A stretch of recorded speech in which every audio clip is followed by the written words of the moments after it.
Judith is now in the World Lung Federation, supported by the Bloomberg Initiative in Hong Kong, and is really one of the world's leading anti-tobacco activists. Judith. Thank you. It's nice to be back in Berlin. I was last here in 1961, which in fact is the year they built the Berlin Wall. And since then, of course, we've seen Berlin move away from a communist, centrally planned economy into a more democratic system. We in Hong Kong, on the other hand, where I've lived now for 45 years, have now come under the auspices of China. So we, in fact, have gone in the opposite direction. So it's a certainly interesting world. I'm really pleased that the organisers of this conference have put tobacco onto a keynote level. And this is the first time it has achieved such prominence in this particular conference. And I think it's very timely and much appreciated. Thank you. What I'm going to do today is to go through basically 5 different topics. First of all, just to put in place the world global epidemic of tobacco, look at research for health and sustainable development, which is the theme of this conference, look at policies for public health around tobacco, look at some of the obstacles, and then come to a conclusion.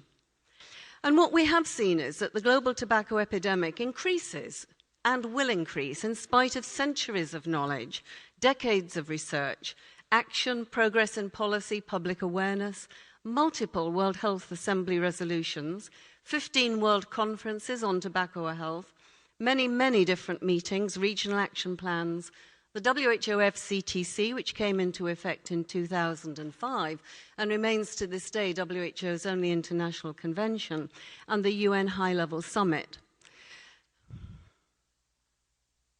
But I think perhaps we shouldn't be too surprised at this, because if you look at the epidemics of history, it takes usually about a century from scientific identification of an epidemic to eradication. For example, with smallpox and soon to be polio, and many of the other epidemics are very far, like tuberculosis and malaria. So it perhaps should not surprise us that really 50 years is a relatively short time in public health to actually deal with these epidemics. I'm sorry. I think the health harm of tobacco, we need not go into this here. There's been 60 years now of scientific investigation and scientific studies on tobacco, and it's an all-system disease. It affects almost every part of the body. But the key thing to remember is 1 in 2. 1 in 2 people who smoke are killed by it, and half of those in middle age. So it's an epidemic of an enormity that we must never discount. If we look around the world, where are people smoking? We'll see the male smoking prevalence is predominantly in Asia. If we look with the same key at the female prevalence, we'll see that, in fact, it's almost the opposite. It's still much lower, but it's concentrated much more in Russia and around Europe. And one of the key challenges, I think, we have in tobacco control is to try and prevent the huge female populations in Asia, in China in particular, from starting to smoke. The tobacco industry is certainly interested in them, with long, thin cigarettes, with marketing, with the same messages as 50 years ago, addressing the independence, the increased spending power of women throughout the low and middle income countries. And we must never, of course, forget the other forms of tobacco. In South Asia, chewing tobacco, particularly amongst women, is really, in fact, a huge problem. The future does not look good. Even if we bring down smoking prevalence, what we are going to see are more smokers in the world. They will increase from about 1.4 to 1.6 billion. We'll see tobacco consumption go up, and we're going to see the deaths rise from about 6 million to between 8 to 10 million within the next 20 to 30 years. And the reason for this is simply the population pyramid. As one of the other speakers have said, we've got about 7 billion people in the world today, and that will go up to 8.8 million. So even if the prevalence comes down, there simply will be more smokers in the world because of that bulge of the relatively younger people in the low and middle income countries. So this epidemic is going to get worse over the next 20 years, 30 years at least. And whereas this is very bad news for public health, it is actually an argument against the tobacco industry in saying that farmers will suffer, manufacturers will suffer, that if you take tobacco control measures in a community, then governments will lose money, there'll be economic hardship. The tobacco industry, in fact, are laughing all the way to the bank, and they will certainly be increasing their sales and profits for the next 30 years at least. One of the important things we have to do in research is to look at the costs. The cost to government, to employers, to smokers and their families. And in fact, all of my work is in the low and middle income countries in Asia. And the biggest obstacle to tobacco control is the misperception, the misconception by governments of the economic realities of tobacco. They think, and this is fueled by the tobacco industry, that if they put up the tax, if they introduce smoke-free areas, if they put even a health warning on a packet, that somehow it will adversely affect the economy. And what all the health economists tell us is that exactly the opposite is true. There are massive costs of tobacco. I start with an environmental one, of deforestation, as trees are cut down to cure tobacco, the cost of the use of arable land that could grow food, the loss of foreign exchange to a low and middle income country if cigarettes are imported. And there's massive costs to the smoker of premature death, ill health, healthcare costs, and the purchasing of cigarettes. And we've just estimated what a pack of Marlboro or its equivalent would cost in many different countries in the world. For example, and we've translated this into socks, or buying some fish, or buying some rice. And there's no doubt whatsoever that tobacco is a major cause of poverty in many of the low and middle income countries. If we look at the cost to government and employers, and again, this is a very important component of research, we see the health costs, the medical and health costs, the absence rates, the loss of skilled workers by premature death and their early retirement. We see the costs of second-hand smoke. We even see the 7 minutes off work that it takes to have a smoke break. Fires caused by careless smoking. About 1/3 of all the fires in the world are caused by careless smoking. Damage to building fabric. And there are, in fact, billions of cigarettes, butts, and matches and lighters discarded every single day that has got to be picked up and dealt with. And increasingly for employers, there's a risk of being sued if they do not produce a safe working environment. There's no difference between having a smoke-free workplace and having a factory whereby a dangerous chemical is by law has got to be removed because it's killing the workers. Tobacco control, everybody says it. WHO says it, the World Bank says it, the World Economic Forum says it, that the economic burden is now, of course, having a much greater effect on low and middle income countries. And the cost of inaction today far outweighs investment on prevention as we should be doing it at the moment. If we look at research for health and sustainable development around tobacco, one question we have to ask is, does all this research influence policy? 23 research projects that were funded by the Canadian CEDA said that the assumption that research findings will lead to policy changes basing policy on evidence are overly optimistic, particularly in the low and middle income countries, without a tradition of analysing research. A systematic review of systematic reviews concluded that the strength of evidence was weak for systematic reviews being used by health policy decision makers. And of course, there's often very little local research in the low and middle income countries, and that's always what we're being asked for. Yes, this might be happening in the West, but how does it pertain to our country here? So that looks fairly pessimistic, but on the other hand, I'm a bit more optimistic than that in tobacco control, because after all, we now have got the WHO Framework Convention on Tobacco, which is an evidence-based treaty, and we have 176 parties to this convention that must place it really almost, I would think, at the top of the list in terms of the speed at which a UN convention has been adopted and ratified by countries around the world, particularly by the low and middle income countries. The Western Pacific, in fact, is still the only WHO area where every single country has ratified the Framework Convention on Tobacco Control. And I think this is because they realize they need it. They need it to protect themselves against big tobacco to start with. The WHO Global Research Priorities have, however, said in 2010 that health research, there is a focus on infectious and parasitic diseases with fewer priority setting activities in the area of chronic diseases. And also that coordination of health research priorities on a global level is really important, but it has not yet been achieved. So we're left with being very uncertain as to the value of the research that we do. And if you look at research spending, this is in the US alone, you will see that tobacco is way bottom of a list of everything from TB and AIDS and asthma and drug abuse and hypertension. Tobacco is a very lowly in that pecking order of things, and there is not sufficient funding for it at any level. I have to say that it's true that many governments don't instinctively reach for data when they're designing government policy. Governments also believe that scientific evidence is just one part of the equation of designing policy.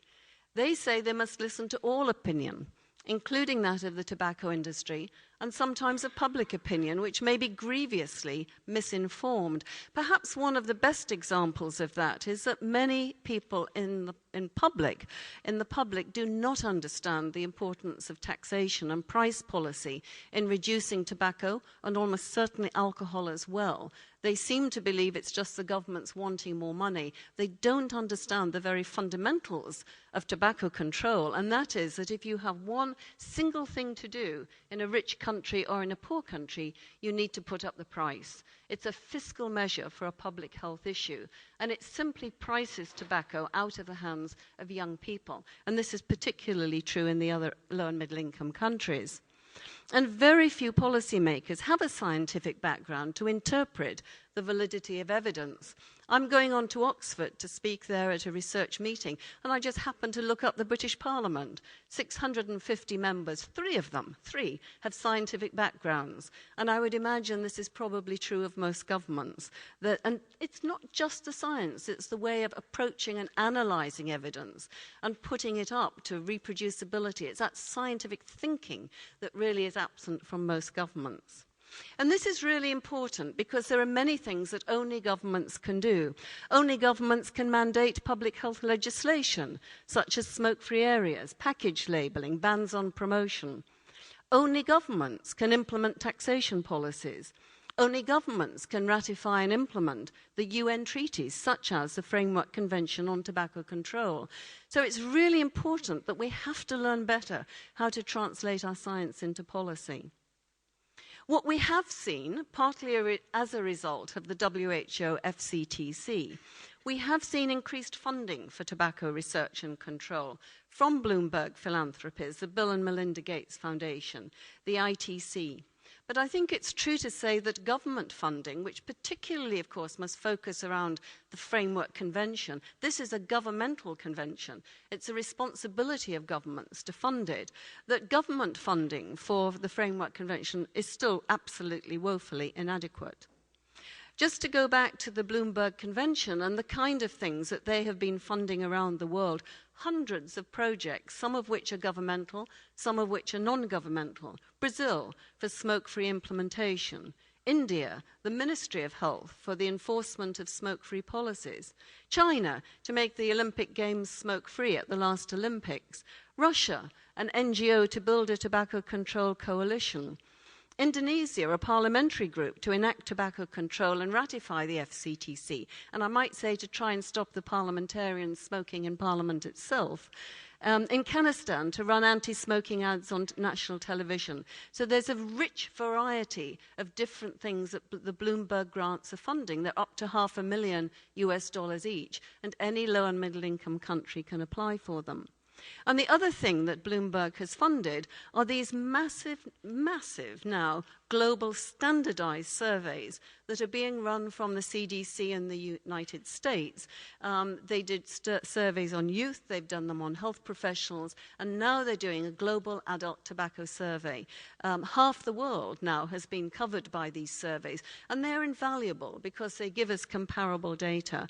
And also, the interesting thing is that the GATT surveys will never start unless they are in partnership with the government. The government has to agree to them. The data are never released unless the government allows that. But I think they're therefore trusted by governments. And that's a great sense of ownership and feeling that these are our data on which to base policy.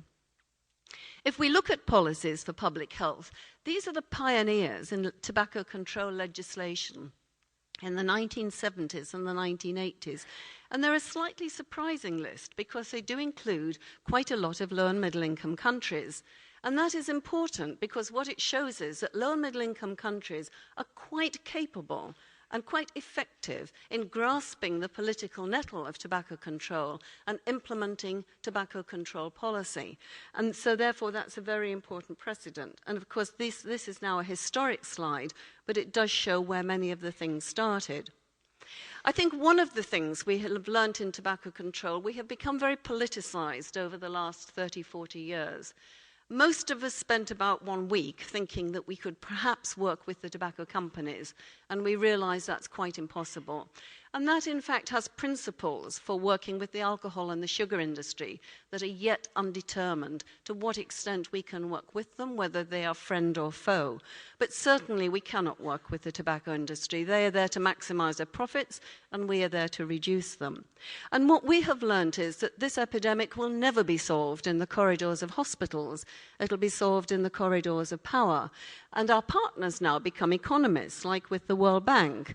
They're related to budgets, they're involved with litigation, they're involved with tobacco smuggling, because about 1/3 of all the traded cigarettes in the world are smuggled. And these are not by little men in boats. This is being orchestrated at an extremely high level by the tobacco industry itself because they flood the market with cheap cigarettes that children can afford. We're learning to form unusual coalitions with the Women's Commission, with environmental groups, and indeed with farmers. If we come back to the FCTC, for those of you who are not working in tobacco control, many people say, well, what is it? In a nutshell, it's like a good national policy. You ban advertising, you put up the tax, you create smoke-free areas, you do research, you do litigation, and so on and so forth, and it's there for all to see. I've put up a map here, not of the countries that have ratified it, but those that have not. Out of this list, the two most important, I would say, are the US and Indonesia for quite different reasons. The US because of its position in the world, but Indonesia simply because of the numbers, that it has not yet been ratified. But you will see, all the grey is good on this slide. All the grey areas have in fact signed and ratified the convention. So you can see just how widespread that is. And then, of course, there was a high-level meeting on non-communicable diseases in New York last year. And there's only been 28 such special sessions, and only one before on health, which was on HIV/AIDS. And again, I think what this has done is to bring many of us in tobacco control into an NCD family as we move forward. I think most people working in tobacco control have been very much single-issue people, and I think we're now learning that our problems are so shared with the people working on exercise and diabetes and obesity that we have to pull together on this. And one of the other things that has come out of this meeting is, in fact, targets. We have been remarkably short of targets up to now. Governments don't particularly like targets in case they can't meet them, but I think that WHO has been given the responsibility of coming up with targets on the NCDs, and I think that's a good step forward. What are the obstacles to tobacco control? First of all, the tobacco industry, and I'll come back to them. They have a slide on their own. It's a comparative lack of involvement by health professionals who still focus on curative medicine and not prevention, and that really is true around the world. In some countries, in Africa, for example, where life expectancy is 45 or 50, there are still relatively few deaths in many places. Some people see smoking as a personal behavior and a human right even. There's a lack of awareness of that degree of risk, which, as I've mentioned, is 1 in 2. People know smoking's harmful, but they just don't appreciate the magnitude of that risk. There's a preoccupation with other diseases or events. And this is a favourite slide of mine from Hong Kong at the height of SARS, where you have people with a number of risk factors. You've got alcohol, you've got obesity, and yet what they see is not the cigarette is what will kill them. They see it as SARS and they're wearing masks. So I think this shows very nicely the misperception of the degree of risks. But going on with the obstacles, the tobacco tax revenue is seen but not the debit. There's a misunderstanding of economic costs that I've emphasised before, and the lack of funds. There's difficulty for some governments to work with civil society, NGOs and academia. The media are often uninformed or even offer equal time to the industry, as if this is an argument where both sides should be heard. There's no real understanding of the environmental consequences. The Millennium Development Goals have not spelled out NCDs in any way, and up to now we've had no targets. So these have been the obstacles.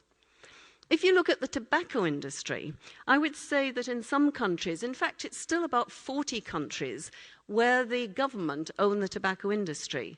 In other countries, it seems to me, it's probably the other way round. The tobacco industry secretly hire consultants to discredit evidence. This has happened in Germany. It's happened in Asia with Project Whitecoat to particularly deride and decry the health problems of tobacco. They sponsor symposia, they finance research, they issue these spurious claims that tobacco control will harm the economy.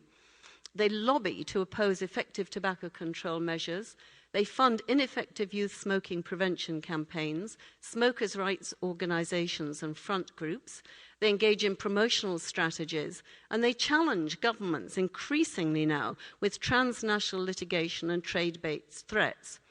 I won't go into this slide except to show that these countries are all over the world, and this is the new tactic of the tobacco industry. They cannot deny the health evidence. They've realised that attacking individuals like myself has simply not worked. What they are now doing is to challenge governments in courts, either with trade-based treaties or with the Constitution, and to say that introducing smoke-free measures, introducing under-the-counter, trying to get plain packaging in Australia is unconstitutional, or it's against trade agreements, it's against even the WTO is now involved with the Australian plain packaging case. This is their new tactic. I met recently within 1 week with the Minister of Health for Scotland and the Minister of Health for Iran, both of them women, and both of them said exactly the same thing to me. Half my department is bogged down with these legal cases. We've had to apportion time, we've had to apportion money that should be going to tobacco control. We're forever having to go to court. There's document search, that this is a delaying strategy. And worse than that, it is intimidating to other countries. How many countries are going to introduce plain packaging when Australia has a WTO threat hanging over its head, a bilateral trade treaty with Hong Kong threat, the internal constitution one that's just been put aside? It's very intimidating to countries in the world. But I would say, with probably the exception up to now of delaying pictorial health warnings in the US, that the tobacco industry is a paper tiger, because none of these attacks on government have actually been successful up to now. And I think we have to bear that in mind. So they are threatening and intimidating, but we have to be bold. And this is what the Australian packets are looking like already. That by law, on the 1st of December, Australia is going ahead with them in spite of all these various threats. And these neo-libertarian groups now that are standing up for almost sort of Tea Party, Republican kind of thinking, less government, no nanny state. They're making protests. The protest on the left was when our health minister got a WHO medal for the work that he had done in Hong Kong. Our smoking rate is now 11%. It's the lowest in the world. And he was given a WHO medal. They were out protesting. And on the other side, this chaos with me in the middle. And I have to say, I was never trained for this at medical school, to go out on the street supporting a tax increase. But this neo-libertarian group invaded us with megaphones and placards and literally knocked us out of the way. So there's me trying to be cheerful and get my placard up above the rest.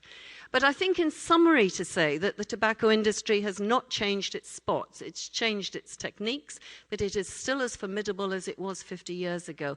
And I think that when you look at the UN summit and the other groups involved with the other industries, that we in tobacco control in a sense have been a pilot in understanding what we can do in terms of dealing with industry and the way that industry behaves.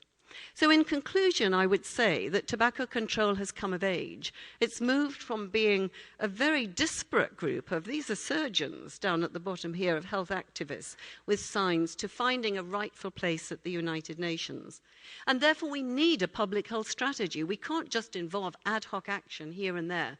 I don't want you to even read this slide because I think Sun Tzu, in his Art of War, 500 BC, said it all. If we're looking at public health strategies, you measure the distances, you estimate the expenses, you evaluate the forces, you assess the possibilities, and you plan for victory. And I think those words are quite pertain to any kind of public health project today. So I would say here that the fight for tobacco control will continue, and here's me trying to do my individual best with my Tai Chi to practice what I preach. Thank you.